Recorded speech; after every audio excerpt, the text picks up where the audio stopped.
Hi, I am trying to tackle some of Jasmine's tags. I think I've missed three of them. I'll start with this last one. Jasmine wants to know a greatest risk that we took. I don't know if I've taken very many risks, or can't think of like the greatest risk. Um,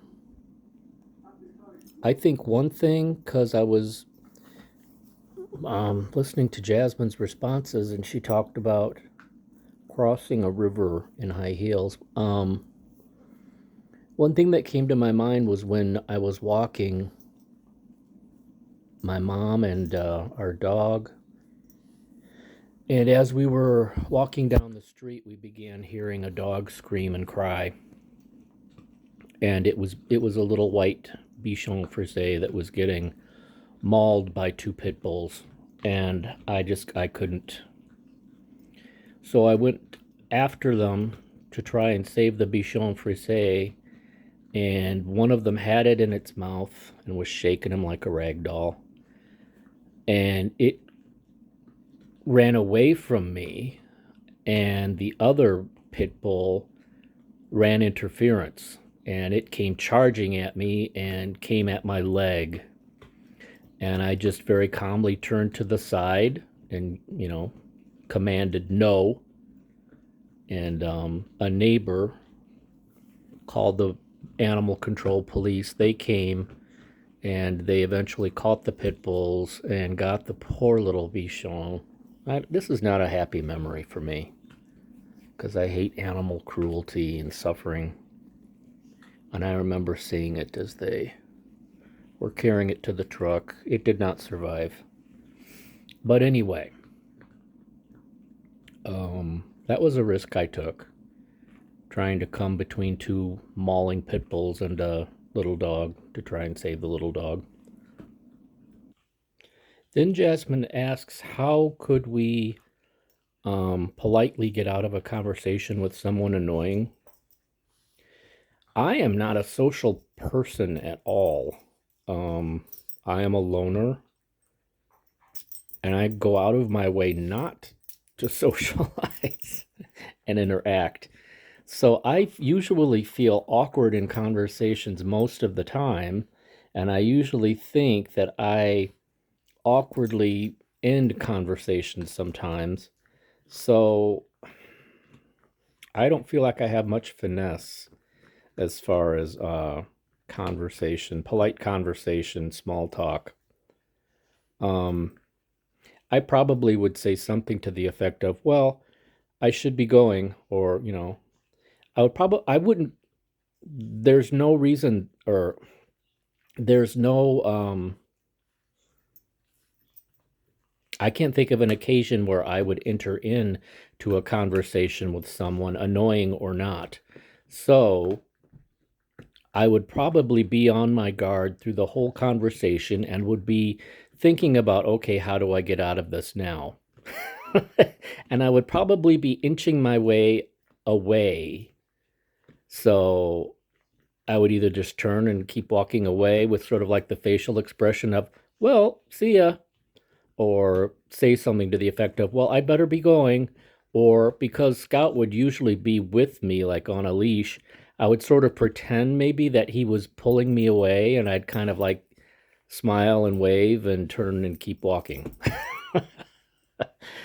The ways of an introvert. Okay, Jasmine asks a compliment that we've received. Well,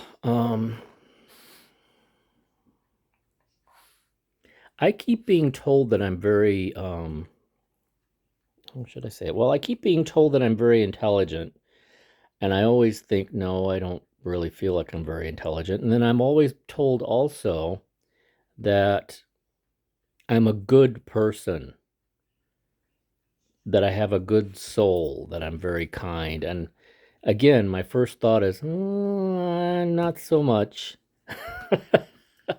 So I don't know. Probably something like that, I guess, was one of the latest ones I got, was somebody telling me that I'm very intelligent and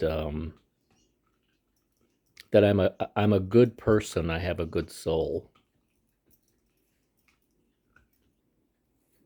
Jasmine asks a valuable lesson we've learned in life. I'm going to say,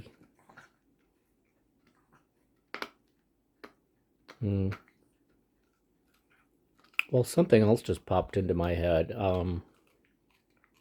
My first thing that I was going to say is, it's not my business what other people think of me.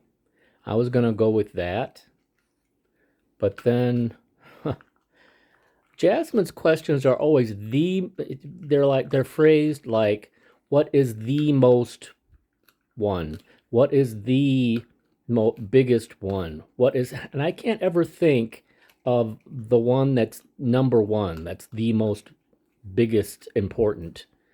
I can think of several that in my mind are sort of on the same plane. There's not one that stands out above the others.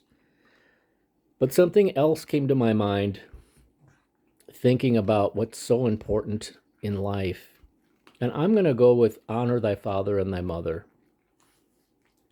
Losing my mom at 90 years old, and my dad is now, he'll be 94 in May, and seeing him decline, it just, and not even that, not just them, but extended family. I mean, their siblings, their friends that growing up were friends of the family. Um, the older you get, the more people you start to lose. That's life. That's what happens. And pretty important people are your parents.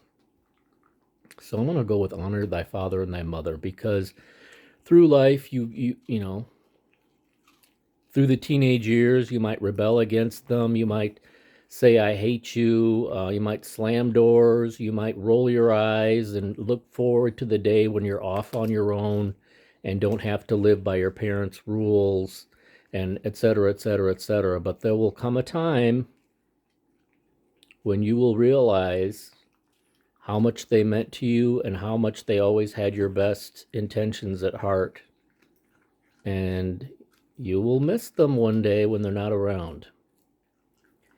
Okay, the last question that Jasmine is asking is something funny from your childhood. Now, I'm going to go with something that came to my mind yesterday as I was doing laundry, and my brother, out of the blue, also remembered it and posted it on Facebook.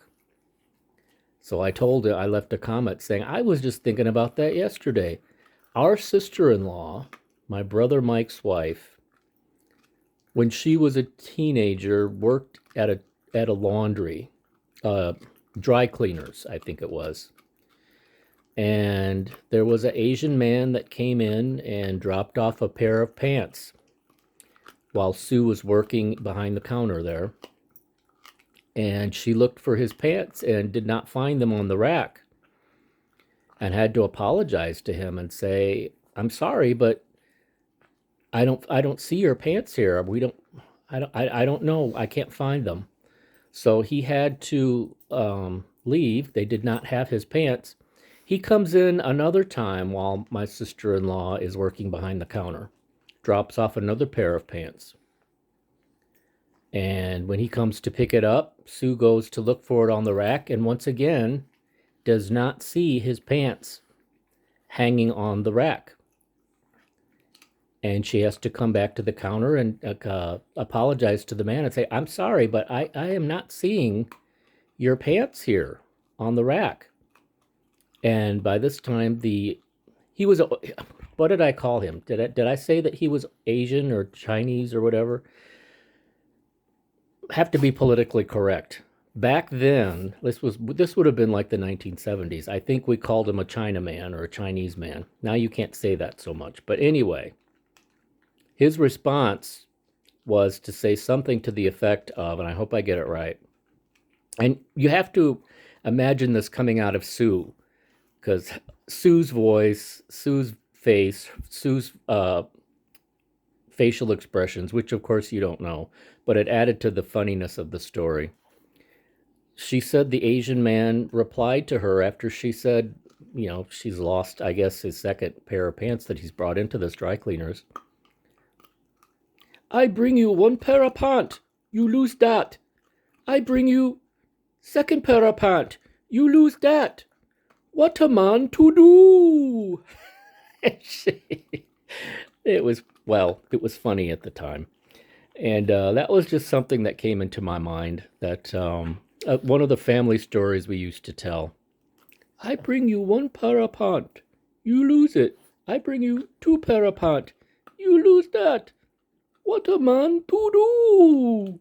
Okay, those are my answers to the last tag. I think I have two more that I missed. We'll see when I can get to them. Hope everybody's having a good end of winter. I sure am looking forward to spring. See ya. Bye. Happy Super Bowl Sunday tomorrow.